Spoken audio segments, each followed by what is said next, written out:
Good morning, everybody. I don't know if you deliberately downsized the room, but we're packed in here, man. It appears to be one of the most popular things we've been talking about in a long time. Really honored to be here this morning. I wish I could stay the whole conference. I can't, but it's a great agenda filled with great people and discussion points. So thank you all for being here. It is a pleasure to be here with you for this, I think, a much-needed discussion on how we can best prepare, in New Jersey's case, our workforce for the jobs not only of tomorrow, but of those we must fill even today. I got to thank the Heldrick Center for Workforce Development here at Rutgers University, in case you're wondering. Little subtle draping there. And its director and my dear friend, Carl Van Horn. Carl, to you and Maria and the entire Heldrick team, you do an extraordinary job. Thanks for hosting us today. Thanks for your kind words. I also love the fact that we're doing this in New Jersey. So thank you for your efforts to get it actually done here. I also thank the Apprenticeship Forward Collaborative and its member organizations, with a specific shout out to New America and the National Skills Coalition for their sponsorship of today's forum. Having your national focus put on our efforts here in New Jersey shows that we're on the right path. So Mary Alice, I thank you for your opening remarks.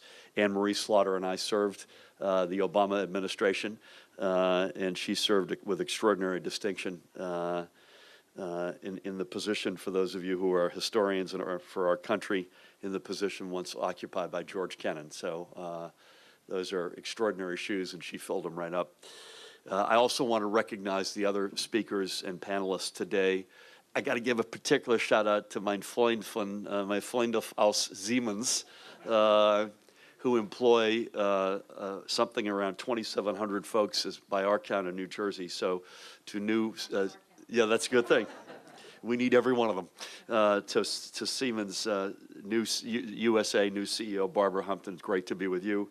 Foundation CEO David Etzweiler, honored to be with you all today. I'll come back to Germany later on, but the Germans have figured the apprenticeship thing out, let there be no doubt.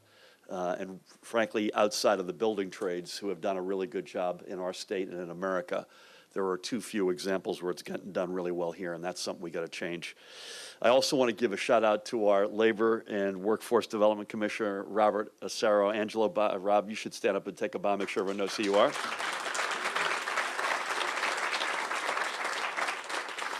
Freshly hot off the press, minted Secretary of Higher Education, Zakiya Smith-Ellis is in the house.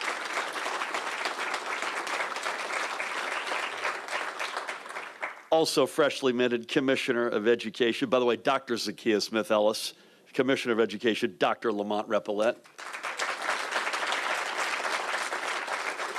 And many other members of our administration and broader team in this room, and thank you all for being here.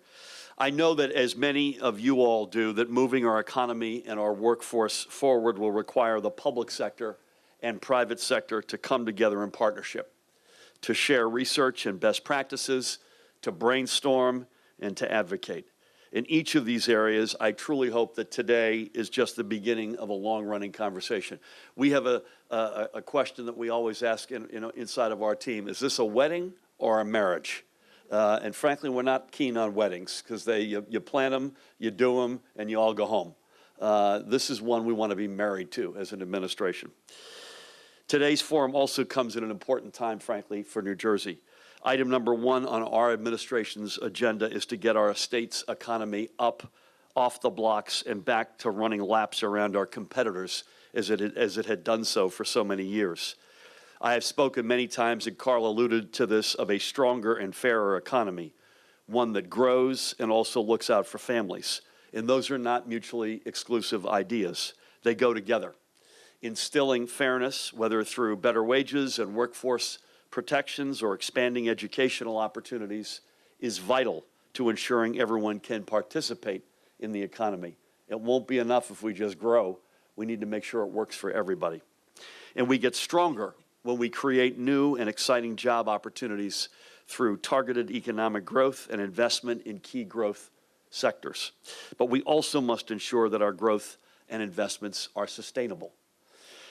The budget we proposed a couple of months ago and that we're still negotiating would provide the long-term sustainable revenues New Jersey needs to create a better future and invest in our residents.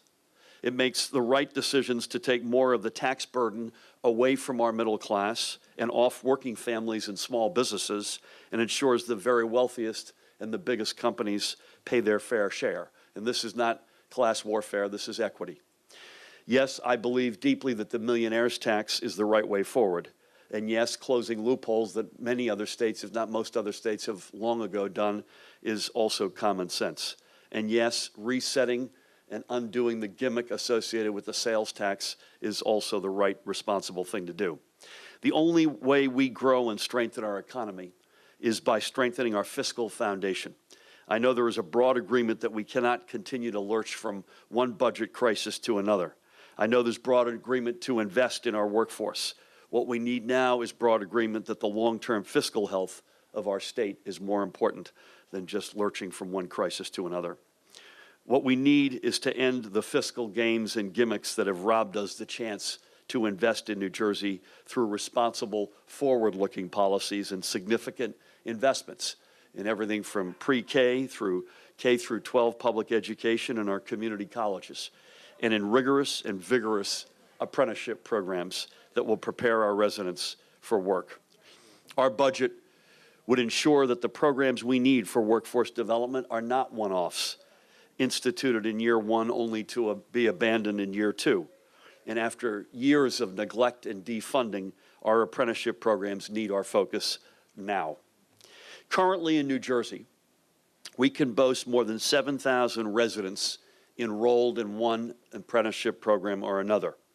But when we look beyond our borders to our competitor states, we see that our numbers are dwarfed significantly. And Mary Alice talked a little bit about the national scene. I look at Massachusetts, as I often do, as a competitor state, a state that looks a lot like us, and I see apprenticeship programs that enroll 50% more residents than we do, 50% more. And apprenticeship participation as a percentage of the workforce has grown nationally, with the national participation rate average now nearly 2/3 higher than New Jersey's participation rate. In fact, it's quite striking that since 2013, apprenticeship enrollment is up nationally by 42%. But in New Jersey, it's slightly down, and we have to turn that around. The building trades have shown the way for effective apprenticeship programs. New Jersey was quite literally built by union hands, and we're going to need more of them to help us build the places where new businesses will take root and grow. And it's across the whole building trades, but given that we're in Middlesex County, I got to give a shout out to the Northeast Carpenters. We were together, Rob, a couple of months ago, and they opened their new apprenticeship training facility in Edison, and it is rocking. You got to go visit them. Now is the time to expand upon these successful models and extend them to additional occupations to train workers who can earn family-sustaining wages. We need a broader vision of what an apprenticeship is and how it can feed our future economic strength. We need to embrace apprenticeship programs for fields in the innovation economy and in healthcare, in clean energy and advanced manufacturing, sectors which we are poised to dominate. We know that not every job we will need to fill will require a PhD or even a 4-year college degree.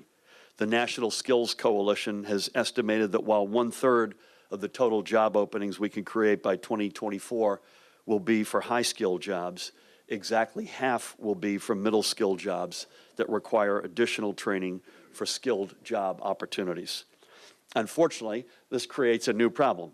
Reality is we have far fewer middle-skilled workers than we will have middle-skilled jobs. So that means we must also recognize the need to ensure the strong supply of middle-skilled workers that the companies we want to attract to New Jersey or retain will need. Doing so will ease hiring and reduce unemployment. It will encourage business growth while keeping more of our young people here in state. This is where apprenticeship programs can help fill that gap. Already our administration has committed to create, through our proposed budget, the New Jersey Apprenticeship Network to reverse the decline in investment that we saw during the prior administration.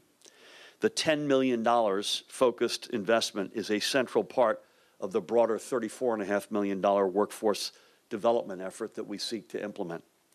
Let's be clear, this is not new money. This is money that was already there. It's using our current funds to their fullest potential, bringing together multiple departments to coordinate not only on improving our current apprenticeship offerings, but to also create new initiatives. And several of these new initiatives I'm pleased to announce today. First, the Department of Labor, under Rob's authority, Julie Diaz, his extraordinary chief of staff, is also with us, will establish a new apprenticeships office to serve as a concierge, both for those seeking job training and those seeking employees. We envision a new sort of apprenticeship portal website for employer postings, career information, and job applications. So this is something we're obsessed with in a variety of different avenues in government, one-stop shopping. Don't make the customer try to figure out which door to enter. Give them one door to enter and take their hand when they enter the door.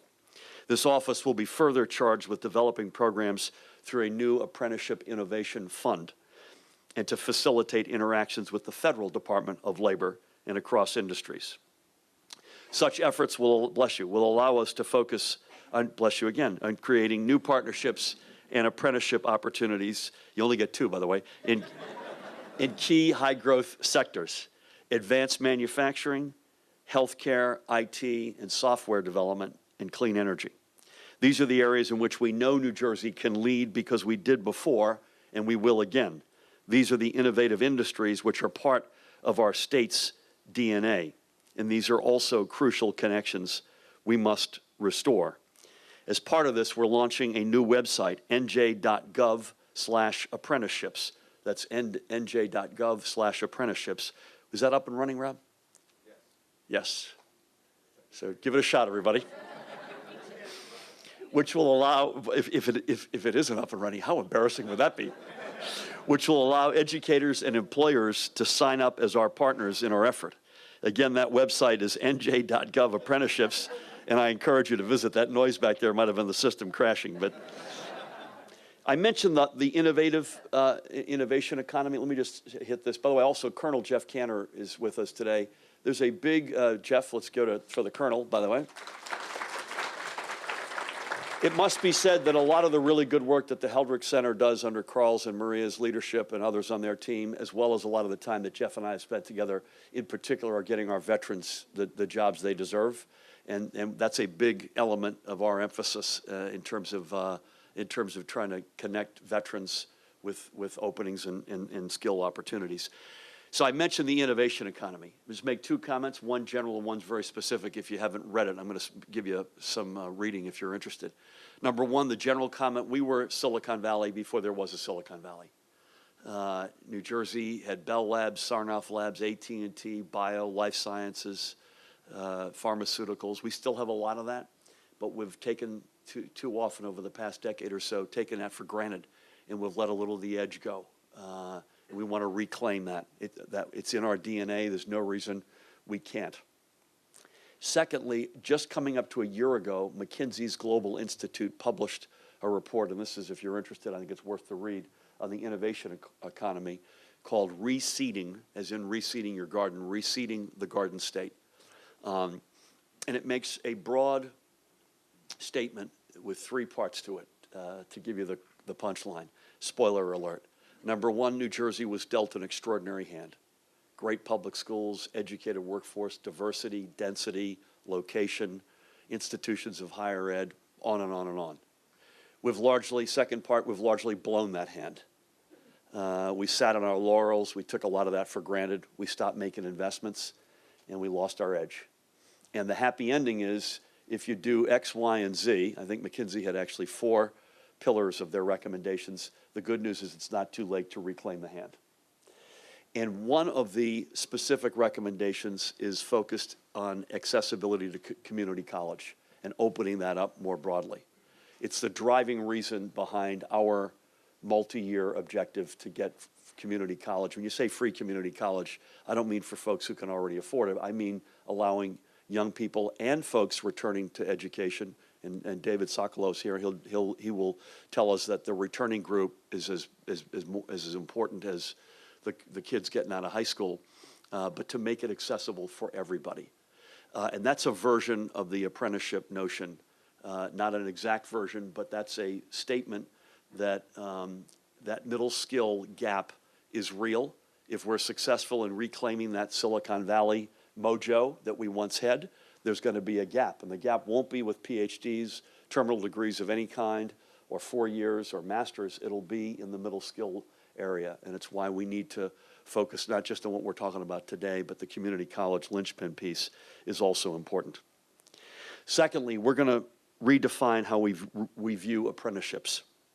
Residents should not face an either-or decision between continuing their education or seeking job training.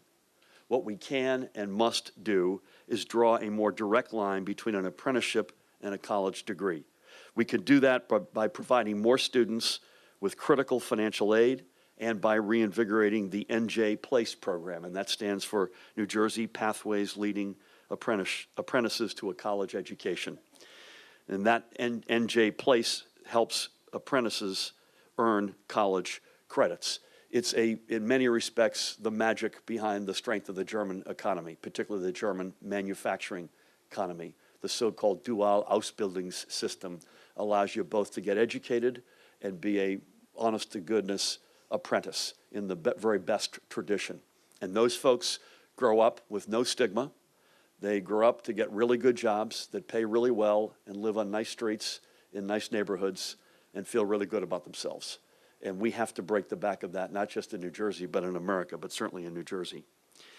And we will provide K through 12 students with more career-focused options and robust career counseling, both of which can help increase diversity in our apprenticeship programs and in their target industries. I'd like to thank the New Jersey Institute for Social Justice for their willingness to be a partner, in particular in this effort. Just one quick example, and there are many of the potential we see. We will need apprenticed skilled workers to help us build and maintain offshore wind turbines. And with the shackles coming off our offshore wind program at long last, this will be a fast-growing job field. But there also will be jobs onshore, making sure that the clean energy we produce with our offshore wind powers the homes and businesses that need it. We know that when we create these jobs, which are high-paying, good-paying union jobs, importantly, we'll also be creating jobs that pay good family-supporting wages. And we will walk the walk as a state government, too. So we're not just asking the private sector to do things. We need to do a better job inside of our own house. Over the previous 8 years, state government was hollowed out as thousands of positions necessary for the efficient delivery of services were eliminated. On top of the skills drains, we have many more public employees now nearing retirement.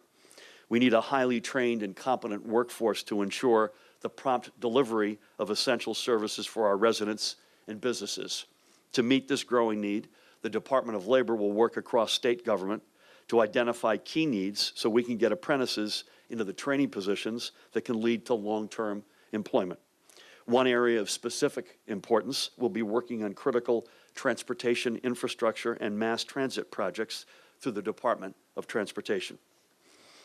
As Carl mentioned, and I've actually lived there twice, once as a private citizen and once as the United States ambassador, I saw all of this firsthand in Germany, one of, if not the best model in the world for technical education and training, a model which includes right at the heart of it apprenticeships. And I saw how it was the backbone of a sustainable economy and a strong and vibrant middle class. Mary Alice mentioned the participation rate of apprentices in our job economy. And it's a shocking comparison, but the participation rate of apprentices in Germany is 15 times that of the United States, 15 times, and 25 times that of the participation in New Jersey. And by the way, it's over 15 and over 25, respectively. I don't want to spike the football on behalf of our German friends, but it's jaw-dropping. I think it's something like in Germany, 3.7% of the workforce registered are apprentices. In the United States, I think it's 0.26%. In New Jersey, it's 0.15%. And if folks are wondering hey, how can Germany, as a high-cost, big social welfare state, how does that math work? One of the central ingredients is the apprenticeship program. It's also a country where we've talked about this, our friends from labor, where they've got a much more enlightened view of the relationship between management and labor. Yeah, occasionally they go at it, but for the most part, they find common ground. And we can learn from that. So there's much we could take from that model and from others elsewhere across the country and around the world to create New Jersey-focused programs our people and our future need. In fact, next month, I think on July 19, I'll be convening a roundtable with the German-American Chamber of Commerce and the New Jersey Institute of Technology to further discuss specifically how we ensure a successful apprenticeship program. So this is a comprehensive approach and vision for workforce development. And I know it will work, but it will work only if we are all willing to make the investment. And we must, because this is one that will pay us back many times over. There was a piece in the New York Times recently, the last economic scene column written by Eduardo Porter, who I always enjoy reading, which asked why, as the world's strongest economic power, we tolerate allowing any number of our citizens to live in poverty with little hope for economic advancement. He called it, and I quote him, America's fundamental paradox. I will never accept it. I assume that many of you won't accept that. That's why today is so exciting for me and for so many of us. It's through discussions such as this that we can move our entire state forward as one, that we can lift our entire economy together, and we can once again be a dominant force in global industries. And as I mentioned earlier, it's all in our DNA. What we need is the will to do it. I know I do, and I know you do. So thank you very much for allowing me to speak and kick off your day today. Thank you all for coming to the great New Brunswick and Rutgers in the Heldrich Center. I look forward to continuing this conversation, and I wish you not just a great day, a great wedding, but a great marriage together in the apprenticeship arena. Thank you.